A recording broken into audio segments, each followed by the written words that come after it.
natambua uwepo wa ndugu zangu viongozi au uongozi wa NASCO, natambua uwepo wa viongozi wa Orex, natambua uwepo wa nyote nyinyi mliopo hapa na familia na ndugu yangu ambaye ni anazindua duka lake leo kwa maslahi mapana ya familia na wanabuyuni.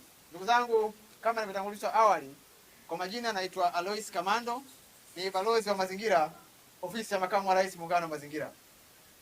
Mwaka 2021 nilipata uteuzi huu wa kuhudumu kitaifa. Tuna mikoa mingi ambayo tunafanya shughuli hizo, na bahati nzuri au mbaya pia tuseme wakati mwingine, kwa sababu ukiwa nzuri kwako mbaya kwa mwingine. Mwaka juzi nilipata nafasi ya kushinda tuzo ya mazingira bora kitaifa.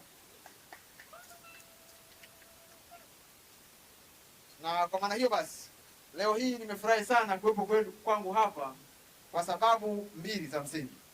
Moja, kwa taifa langu, lakini mbili, kwa kata yangu ya Buyuni. Ndio maana zipo fursa kwenye mazingira. Kwa hiyo unapokuza mazingira kwa sasa kufikia, lakini pia unatengeneza mfumo wa ajira.